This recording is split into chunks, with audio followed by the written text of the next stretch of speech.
HS 2025 result কেতিয়া ঘোষণা হ'ব হাই সেকেন্ডাৰী ৰিজাল্ট কোনটো মুহূৰ্তত ঘোষণা কৰিব এনেকুৱা প্ৰশ্ন হয়তো এতিয়া ছাত্ৰ ছাত্ৰী বা অভিভাৱকৰ বাৰো নিতও হৈ আছে আৰু নহবনো কিয় কাৰণ এছাম ইউটিউবাৰ এছাম ফেসবুকাৰে ভিডিও বনাই কেনে এনেকা তোমালোকক আতংকিত কৰি আছে কবলে ভাষা নাই আজিৰ পৰা আৰু আতংকিত হ'ব নালাগে একেবাৰে অফিচিয়েল আপডেট একেবাৰে মেইন অফিচিয়েল ওয়েবসাইটত যোনটো আপডেট আপলোড কৰিছে হেই আপডেটটো আমাৰ ওচৰত ইতিমধ্যে আহি পৰিছেহি তোমালোকক জনাম যে হসাকে তোমালোকক এইচএছ হায়াৰ সেকেন্ডাৰী 2025 ৰিজাল্ট তোমালোকে কেতিয়ালৈকে লাভ কৰিবা সো এই ইনফৰমেশনটো একেবাৰে জেনুইন ইনফৰমেশন লৈ আইছো কোনো ধৰণৰ ফেক ভিডিও নহয় কোনো ধৰণৰ ফেক ইনফৰমেশন নহয় সো জেনুইন ইনফৰমেশন পাই থাকিবলৈ হলে নিশ্চয় তোমালোকে এই চেনেলটোৰ লগত কানেক্ট হৈ থাকিবা আৰু এইটো চেনেলত কেতিয়াও ফেক ভিডিও আপলোড কৰা হোৱা নাই এতিয়ালৈকে সো ইতিমধ্যে তোমালোকক এএসএসবি ফালৰ পৰা দুনিয়াকে এখন আপডেট জাৰি কৰিছে যে এইচএছ 2025 অৰ্থাৎ হায়াৰ সেকেন্ডাৰী ৰিজাল্ট মে মাহৰ 1 তাৰিখত ঘোষণা কৰিব হয়তো এতিয়া বহুতে ক'ব পাৰে যে মে মাহৰ 1 তাৰিখত ঘোষণা কৰিব আপুনি ক'ত পালে অফিচিয়েল আপডেট যেহেতু আমি ওয়েবসাইট ভিজিট কৰি আহিলো ওয়েবসাইটত কোনো আপডেট নাই যদি তোমালোকে ওয়েবসাইটত ভিজিট কৰা তেনেহলে কিন্তু এই আপডেটটো নাপাবা তোমালোকে এই আপডেটটো পাবলৈ হলে যোনটো এএসএসইবিৰ মেইন ওয়েবসাইট আছে সেই মেইন ওয়েবসাইটত গৈ কেনে এটা একাডেমিক ক্যালেন্ডাৰ তোমালোকে ডাউনলোড কৰিব লাগিব হয়তো কেদিনমান আগতে একাডেমিক ক্যালেন্ডাৰ জাৰি কৰিছে আৰু সেই একাডেমিক ক্যালেন্ডাৰ মে মাহৰ একাডেমিক ক্যালেন্ডাৰ তোমালোকে ভিজিট কৰিবা মে মাহৰ একাডেমিক ক্যালেন্ডাৰত ভিজিট কৰিলে ধুনিয়াকে ওপৰত লিখা আছে মই স্ক্ৰিনত দেখুৱাই আছো আনকি পিডিএফটো মই দেখুৱাই আছো তাতে ধুনিয়াকে লিখা আছে যে HS 2025 result declare by 1st of May 2025 আৰু এই কথাটো হয়তো বহুতে গম পোৱা নাছিলে বা কিছু সংখ্যক মানুহত চকু পৰিছিলে এই আপডেটটো লৈ বা বহুতে এতিয়া ভিডিও আপলোড কৰিব আৰু বহুতে ক'ব যে ফেক ভিডিও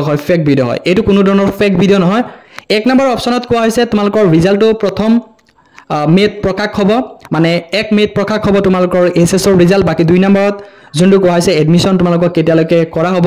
আৰু এই 2 নম্বৰ অপচনটো তোমালোকক অলৰেডি কিন্তু দৰ্পণত কিন্তু এটা নোটিফিকেশনৰ জৰিয়তে ধুনিয়াকে দেখুৱাই দিছে যোনসকল ছাত্ৰ ছাত্ৰীয়ে এতিয়া এছএছএলসি পাস কৰি তেওঁলোকে এইচএছ ফাৰ্ষ্ট ইয়াৰৰ কাৰণে এডমিশন কৰিব গৈ আছে হয়তো সেই অকল ছাত্ৰ ছাত্ৰী হয়তো জানে গম পায়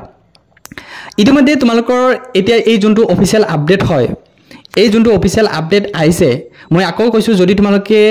এছএকৰ যোনটো এএসএসইবিৰ যদি মেইন ওয়েবসাইটত যোৱা ডাইৰেক্টলি তোমালোকক তাতে মেনশন নাই যে তোমালোকক এইচএছ 2025 ৰিজাল্ট 1 মেত প্ৰকাশ হ'ব সো তোমালোকে এইটো চাবলৈ হলে একাডেমিক ক্যালেন্ডাৰটো ডাউনলোড কৰিবা তাতে ধুনিয়াকে আছে সো ইয়াতে কথা হল যেটো ডক্টৰ হিমন্ত বিশ্ব শৰ্মা ডাঙৰীয়াই তোমালোকক কৈছিলে যে আমি এপ্ৰিলৰ শেষৰ ফালে ঘোষণা কৰিম হায়াৰ সেকেন্ডাৰী ৰিজাল্ট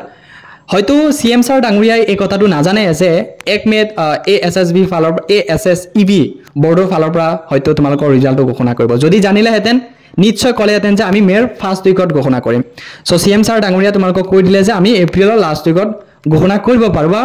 আহি যাব পাৰে ৰিজাল্ট সো ইতিমধ্যে তোমালোকক এই আপডেটটো দি কেনে মই খুবে আনন্দিত হৈছো আনকি যোনবোৰ ছাত্ৰ ছাত্ৰী বা যোনসকল অভিভাৱক আপোনালোকে ফেক ভিডিও চাই কেনে আতংকিত হৈ আছে এতিয়াৰ পৰা আৰু আতংকিত হ'ব নালাগে আৰু এছাম ইউটিউবাৰ আছে আৰু সেইবোৰ ইউটিউবাৰৰ ফালৰ পৰা বা ফেসবুকাৰ আছে সো যোনবোৰ সোশ্যাল মিডিয়া কাম কৰে সেইবোৰ যোনবোৰ ফেক ভিডিও আপলোড কৰি আছে তেওঁলোকৰ পৰা আপোনালোকে আঁতৰি থাকিব লাগিব এতিয়া হয়তো ফেক ভিডিও দি আছে আগন্তলৈকে তেওঁলোকে তেনেকা ভিউছৰ কাৰণে এটা লাইকৰ কাৰণে আৰু সাবস্ক্ৰাইবৰ কাৰণে জিটি কৰি দিব পাৰে সো আপোনালোকক ৰিকুৱেষ্ট এইবোৰ ইউটিউবাৰৰ হয়তো সাবস্ক্ৰাইব কৰি নলব আৰু আপোনালোকে পাৰিলে যদি এতিয়ালৈকে আমাৰ এই আসাম কুইক চেনেলটো সাবস্ক্ৰাইব যদি এতিয়ালৈকে কৰা নাই অতি সোনকালে কৰি লব কাৰণ আসাম কুইক চেনেলটোত কেতিয়াও ফেক নিউজ কেতিয়াও ফেক আপডেট দিয়া হোৱা নাই বা এতিয়ালৈকে দিয়া হোৱা নাই আৰু নিদিম বুলি আশা কৰিছো সো একেবাৰে জেনুইন আপডেট পাই থাকিবলৈ হলে নিশ্চয় আপোনালোকে এই আসাম কুইক চেনেলটো সাবস্ক্ৰাইব কৰিবলৈ নাপাহৰিব লগতে আপোনালোকৰ এই আপডেটটো পাই কিনে কেনেকুৱা লাগিলে আৰু আপোনালোকে এই ভিডিওটো কোনটো ডিস্ট্ৰিক্টৰ পৰা চাইছে নিশ্চয় কমেন্ট বক্সত কমেন্ট কৰিব